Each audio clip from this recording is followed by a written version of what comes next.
వినాయక వైభవం చాగంటి ప్రసాద్ గారు మంచి విశ్లేషణ ఇచ్చారు. కైలాస పర్వతం మీద మందార వృక్షం కింద ఆసీనులైన ఆది దంపతులు పార్వతీ పరమేశ్వరులు సందిగ్ధంగా ఉన్నారు. గణాధిపత్యాన్ని స్కందుడు విఘ్నేశ్వరులు ఎవరికి ఇవ్వాలా అని సమాలోచన చేస్తున్నారు. పరమశివుడు చివరికి ఒక నిర్ణయానికి వచ్చాడు. ఇద్దరిని ఉద్దేశించి, కుమారులారా, మీ ఇద్దరికీ ఒక పరీక్ష.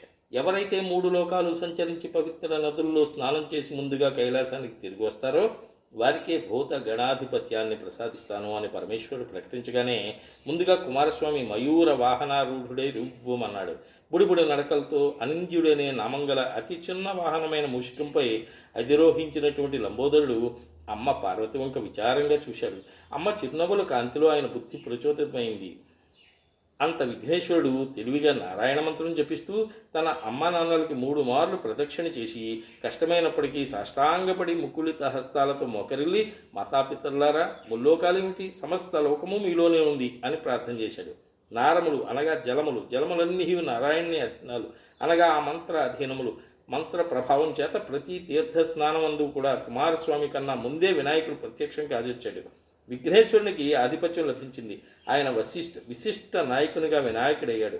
వినాయకుని కుశాగ్ర బుద్ధికి, మాతాపితరుల భక్తికి అక్కడ ఉన్న సమస్త ప్రమథ గణాలు, నందీశ్వరుడు, శృంగి భృంగి అచ్చర్వంది ఆనందంతో నాట్యం చేశారు. ఆ రోజు భాద్రపద శుద్ధ చవితి. నక్షత్ర మండలంలో పాలవెల్లి మెరిసింది. నవగ్రహాలు దానికి అలంకారాలయ్యాయి. గంగాధరుడు 14 భువనాలకు నాయకుని నియమించడానికి, సన్నాహాలు చేయటానికి ప్రమథ గణాలను ఆయత్తపరిచాడు. అమ్మలగన్న అమ్మ నందీశ్వర కార్తికేయులతో కూడి మంచు కొండల్లో నవకాయ పిండి వంటలు వండటానికి హడావుడి పడగా ఆగ్నేయాధిపతి వైశ్వానరుడు స్వాహాదేవితో అమ్మకి సాయం చేయడానికి వచ్చారు.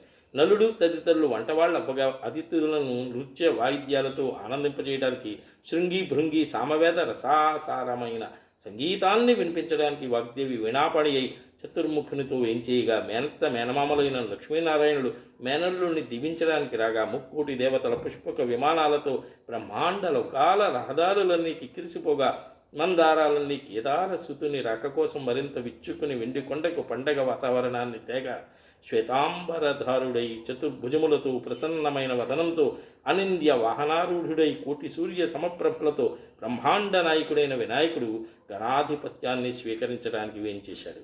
ఋషులందరూ వేదపఠనం వల్లించగా అమ్మ పార్వతి పతిధ్యాసలో పడి ఏమరపాటుగా హరిద్ర వినాయకుణ్ణి చేయగా ఫక్న నవ్విన విఘ్నపతి నేనే ప్రత్యక్షంగా ఉండగా అదెందుకు అనగా కైలాసంతా ఆనందపు నవ్వుల జల్లులతో జయ జయ ధ్వనులతో ప్రతిధ్వనించగా చవితి చంద్రుడు తన నవ్వుని దిగమింగుకొని మబ్బుల చోటికి పోగా స్కంద పూర్వజుడు అధినాయకునిగా అవతరించిన ఈ రోజు కోసం వేచి ఉన్నటువంటి మనందరినీ కూడా దీవించడానికి ఆయన మన ఇంటికి అతిథిగా వస్తున్నాడేమిటి, వచ్చేశాడు.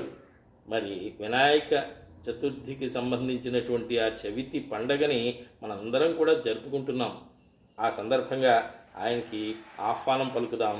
మనల్నందరినీ కూడా ఆశీర్వదించమని, లోకా సమస్త సుఖినోభవంతు, సర్వే జనా సుఖినోభవంతు అనే రీతిలో ప్రజలంతా కూడా సుఖశాంతులతో వర్ధిల్లాలని, ఎటువంటి కష్టాలు వచ్చినా వాటిని ఎదుర్కొనేటువంటి శక్తి సామర్థ్యాలు మన ప్రభుత్వాలకి, వ్యవస్థలకి, మన నాయకత్వానికి, అలాగే మన అందరికీ కూడా కలగచేయాలని ఆ విఘ్నాధిపతి అయినటువంటి ఆ వినాయకుడికి మనందరం కూడా సమున్నతంగా నమస్కరిస్తూ హృదయపూర్వక నమస్సులు తెలియజేసుకుంటూ అందరూ బాగుండాలి, అందులో నేను ఉండాలి. ధన్యవాదాలతో మీ నూజెళ్ల సూరిబాబు.